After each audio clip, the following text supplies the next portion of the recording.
What's going on, everybody? Welcome back to the Half-Fast Garage. Today I'm going to show you what I'm doing to the D150 fuel tank to make the electric pump work in a non-electric pump fuel tank.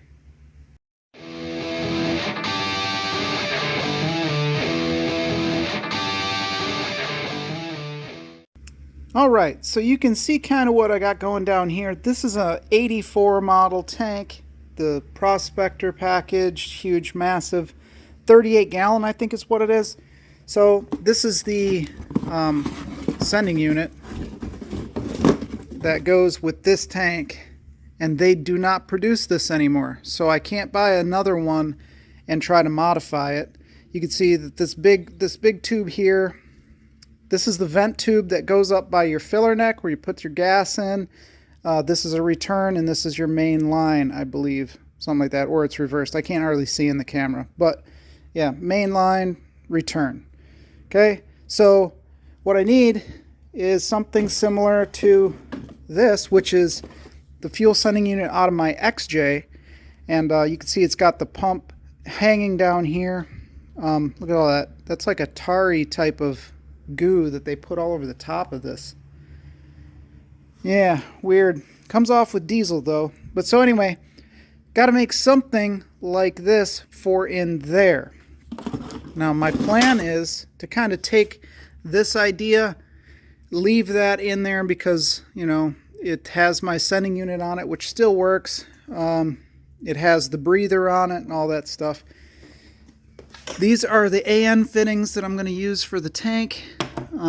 This will be the electrical bulkhead connector for the wiring for the electric fuel pump, which is in that Walbro box right there. It basically looks just like that one. And yeah, some barbed 90s. And I have to put them down in here. So I'm going to cut a hole in this tank because the deal is that I can't get my hand through this hole. Well, I probably could, but I'd never get it back out. It's too small, and it's too small to fit any of the stuff that I need in it. So it's pretty packed up there. There's no room for an electric pump and all that stuff. So what I'm going to do is cut an access hole in here, and I'm going to recess a little box down in it so that all this stuff can fit down inside. Now, this upper ridge here is about the max height that I have when this tank is installed in the truck before it'll hit the bed. You know, so the bed comes down right about there. It's really tight in there, so I don't have any room. I can't really just poke this thing down in there and let it sit up there. So make a little recessed box. This is kind of my rough idea. Still got to be trimmed to fit and everything. I have some Nutserts that are going to be going into the tank. I don't think I have any of those handy. Nothing I'm aware of. I lied to you. That's a Nutsert. So the way that these things work, if you've never used them, is they're little threaded, basically like a rivet. So you drop these things down, you pound them in up until these splines. There's a little special tool that you can buy, or you can just make with some nuts and a bolt, and it crushes this thing down. Wherever that thing, lost forever. It crushes this thing down, and it holds it in there. So then you can screw a bolt or whatever into the top of that. So around the perimeter of this little hole, I'll be able to fit my hand down in this hole so I can do whatever I want. If I need to change something or whatever, I can pull this whole thing out, get my hand in there. If I need to, you know, work on the tank, clean stuff out, whatever it is, can't do anything with that. So the little box will recess this stuff down in there far enough that I'll be able to add my fittings and my bulkhead connector in it, and I won't run into the top of the D150 tank. With those Nutserts in there, they'll go into the tank here. I'll just be able to screw my little insert box right down to the tank. Some seam sealer on the outside, or whatever the fuel resistant sealer is. I got some somewhere, and good to go. So that will be my my little box. Now, to hold the fuel tank, sorry, I don't mean fuel tank, I mean fuel pump, is going to be one of these. So it's going to go, basically, if this was inverted, let's say that this is upside down, This is going to go in like that. I'm going to take this over to the mill and mill out this profile, this end profile, into this top or bottom part here. This will be reversed, so, you know, up in there like that. It'll go up. The fuel pump will be able to attach into this little channel here in the rail and be able to be stainless steel, you know, like wire banded into place. I'll be able to adjust the height, and this will be rigid enough to hold the fuel pump in place. So, you know, that's it. And also I'll be able to move it up and down on this rail system. So that's the deal. There'll be more than enough room for this, the fuel pump, my inlet and outlet, would be return, and my feed, plus my bulkhead connector. I've got a bunch of fine tuning to do. I need to cut another one of these because one is actually cut a little bit too small, and that's it. I figured I'd get you up to speed on what's going on. Some of the videos are kind of chaotic lately, and it's because of little stuff like this. Like that takes a long time to actually do and cut and all that, for me anyway, because I'm not a pro fabricator. So that's why the D150 thing is a little bit kind of sporadic in content. I'm going to work on that. I'm going to show you what I get done as I get it done, rather than doing it as I go through the process, because I'll probably make a bunch of mistakes and it's going to just chew up time. So that's the deal with that. The engine is almost finished. Today I got to pick up the water pump, some odds and ends for it, and yeah, so radiator, I got the new plug, another one of my expandable freeze plugs. This one fits right from the get-go. That's a 1 3/8. So I'm going to pressure test this radiator today for my kind of not so great welds. Make sure that it's good, and if it's good, one step closer. So hopefully the D150 will be at Jay's within the next 3 weeks getting the engine in it. Transmission, it's kind of up in the air right now. We'll figure that out along the way. But for right now, I'm going to work on getting this thing done, and I'll show you what I get done as I get done. All right? You might hear some fireworks going off. If you do, it's because it's the 4th of July. Now, I use this stuff, which is just some weird profile aluminum, 1/8 inch. There you go. To make a box that would fit down inside of the fuel tank. So I think I showed you that before, but that was a long time ago. I'll show you what I got done. I got the box made. Whether or not it's gonna work, I don't know. It doesn't have to go super far down into the tank, so I'll show you what it looks like. Okay, so there's not a whole lot of room that I need. I just need a little bit of clearance for that to sit down inside.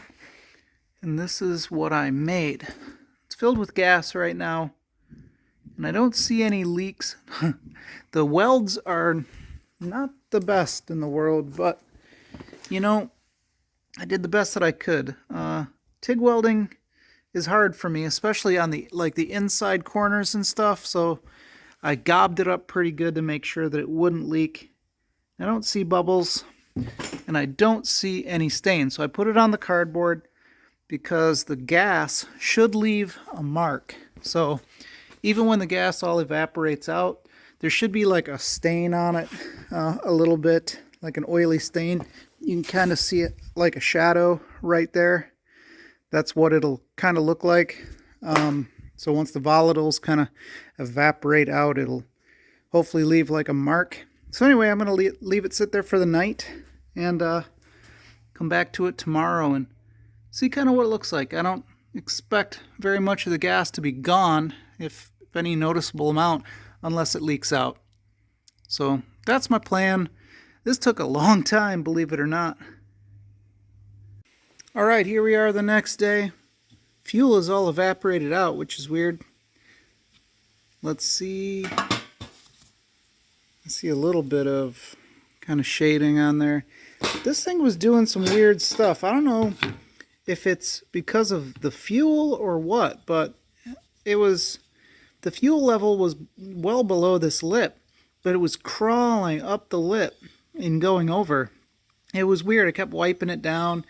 I've never seen anything like that before, where the fuel would like crawl, or any liquid would crawl up a vertical surface and then ooze out. So whatever. This thing is just a cap essentially, which will go in there. So ignore my crap welds. I don't do aluminum very much. I have to make sure that I have enough room for all of this. So you have to be able to turn the nuts, obviously, inside of this little box, so I can't get it too wild, or else I won't be able to get a wrench on the nuts. So there's the bulkhead. I'll need 2 of these 90s, which will clear now. This is going to be basically what the fuel pump sits in, this rail. So I'm going to machine this profile out of some spot on here that won't interfere with any of my stuff. Poke it through and then like basically kind of plug weld it on the top, and that should give it enough support. It's got a nice angle on it, so it's nice and rigid, shouldn't flex. I don't think that it'll receive enough vibration in it to do much. I don't know. We'll see. And yeah, so anyway, we'll work on that, and then when it's all done, I'll show you what I got, because this took a lot longer than I expected, and getting all this stuff kind of in place where I want it. Cut the tank. The tank is just cutting a hole in it, so I don't really, it's just plastic. I don't think that you guys really care to see that. So I'll show you the finished product when it's finished. Alright, well, I'll use the mill. I'll show you how I'm going to mount the fuel pump inside the tank. So I kind of traced it out right there. You can kind of see I just milled that little L shape out of it or whatever. So this is how the pump will attach inside the tank. So all I have to do is measure that, the depth that it'll sit down inside of that pocket, cut it off, and then I can strap the pump anywhere up on here that I want. So if I want it to hang lower, just strap it down with some stainless steel clamps right on there. It'll hold it right into this L-shaped pocket. It ain't gonna move. That's the way that a few of my friends have done it with their race cars and stuff. Mine isn't a race car, so, but they've done it that way. They said they've had no problems at all. So what I'm going to do is, I guess, plug weld it or top weld it, whatever you want to call it, right here, clean it all up, and zap it down. It should be strong enough with this brake in it that it will hold it. For a better visual, here's the pump. Pump will just sit right there. You know, you can slide it up and down to wherever you need. The pickup is on the bottom. Here's where all the stuff is. Plug it in. Just rubber fuel line going up to one of the AN fittings on the top, right in here. And I've already kind of measured them all out. So yeah, just strap it down to however I want. I mean, I guess I could put a bracket on there if I wanted to, but I don't really think that I need to. I think it's going to be good. So that is how it's going to go. Probably better like this, so I have more access or easier access to the fuel line. Not too bad though. Alright, so I made this pattern for the tank, and it matches the bottom of this perfectly, and I just cut it out. So now it fits in there perfect. You can see there's almost no wiggle room. So that's going to be perfect for this. Here's my stick that will hold the fuel pump. It'll go down in there, and we can measure it up by simply sliding it down. Well, I'll have to, there must be a high spot in there somewhere. Anyways, slide this thing down on top and measure how much I've got sticking out. Take that measurement off the bottom and then cut it off plus about an inch. So that'll give me enough room down here where it won't hit anything in the tank. And yeah. One thing that I didn't exactly measure correctly, or just down to warpage or whatever, was this is actually, or this bottom part is actually about 1/8 of an inch too far down, but it won't really matter much for what I'm doing. Nice tight fits there. And then the electrical bulkhead right in there. I could have laid this out differently. I wish I would have, but I don't have a ton of space on each side. You see right here, it starts to curve down. I don't want this lip to curve down. I could have moved it over there a little bit. It's pretty close up here to this ridge. I still have to put the riv nuts in, so I think I'm going to do like 2, 2, 2, and 2. This is a riv nut. I don't know if I showed it to you last time or not, but that's the way it looks. And I stick it, I make a hole, I drill it down this size here, and then these threads, or these knurled parts here, grab onto the plastic and hold it, and then you crush it down, and it basically acts like a rivet that's threaded that you can then screw bolts into. So this is the thickness of the tank. Pretty thick, 3/16, something like that. Anyway, this is 1024, I believe. I have to go get some bolts for it, so I have to go up to Fastenal and get some bolts and some stainless hardware. But yeah, so anyway, that's how it's going to go.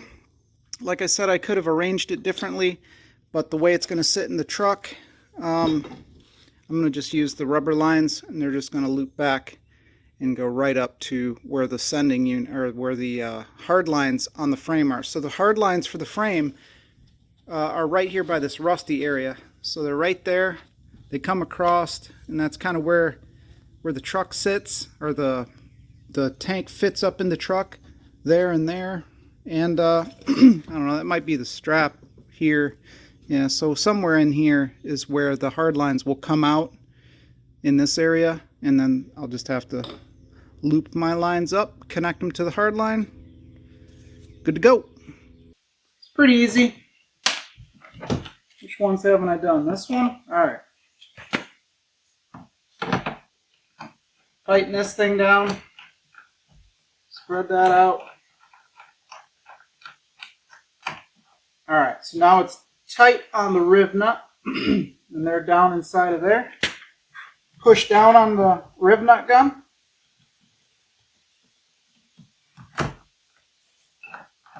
And there you go. You have a threaded insert. That's it. Ain't coming out.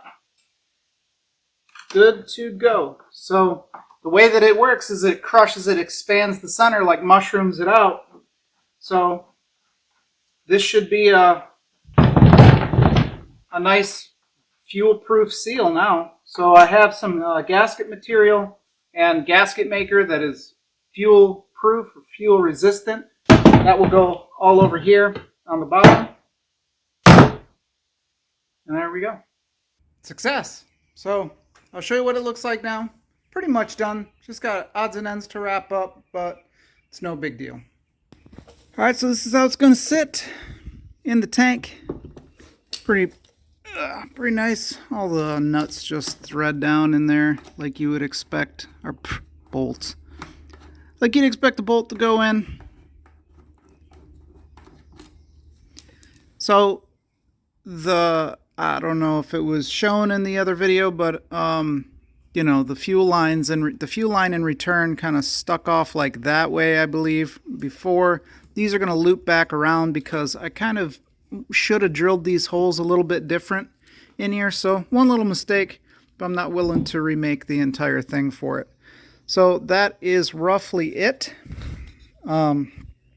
All I got to do is I need a 5/16 to 3/8 fuel line adapter so that I can neck down from this -6 AN to the 5/16 outlet on the fuel pump. This is a Walbro 255 liter, whatever I think they are. And then that's basically it. So put the little sock on the bottom. I'm not going to do all of that yet because the tank needs to be washed out and all that, because I've been drilling on it and stuff. So that is the final product right there. So fuel tank mod for EFI for the Holley Sniper on a fuel tank that won't allow you to normally attach it to the sender. Sorry about the rain. Hopefully you can hear me all right. I don't know what the mic's gonna do. I ordered some weather pack connectors from Summit, so I will be able to just unplug this whole unit whenever I'm done. So they're the nice weatherproof ones. I didn't realize at the time that you could remove those things because it was covered in, that old sending unit was covered in that like tar stuff. So yeah, anyway, I ordered a double for that one and then one single for this because I'm just going to ground this to the chassis once I splice in, you know, my wires, lengthen them and whatever. So there will be a disconnecting weather pack fitting connector for the pump. And some folks were asking me, why was I going through all this trouble to begin with? Why even bother with the in-tank pump, doing all the modifications? Just get an external pump, fits on the frame rail and all that stuff, and you're good to go. Way easier. Well, it is easier, but there's a reason why most manufacturers have went to in-tank pumps and they don't use frame-mounted pumps. They're more reliable, they run cooler, your fuel stays cooler, drivability, reliability, all that different stuff.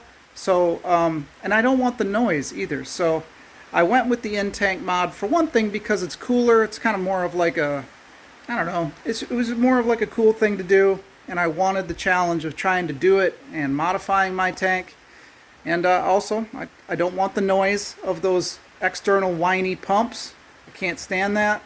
And yeah, I just wanted it to be nice and reliable and keep my fuel cool and all that good stuff. So, and I wanted the pump to last as long as possible. And that's one of the benefits of in-tank pumps. They stay a lot cooler. So that's the deal with that one.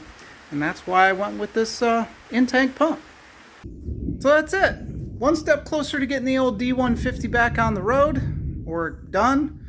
Man, I spent like $1,000 at Summit over the last 2 weeks. So I should have all the parts here to get this thing all done.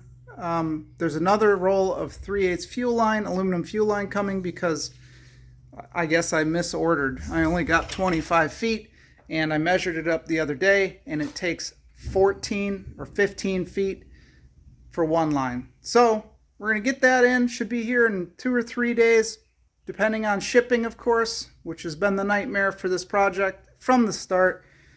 Shipping and parts availability. So that's it.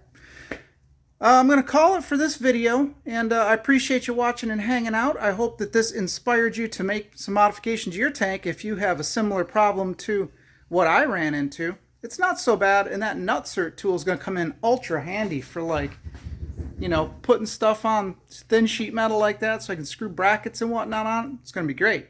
So again, thanks a lot for watching Half-Assed Garage. I'm on Instagram at Half-Assed Garage if you want to check me out over there. Like the video and subscribe to the channel. Comment down below so the algorithm will pick up the channel and hopefully it'll grow a little bit more. And I appreciate y'all for coming to hang out. Catch you on the next one. Thanks.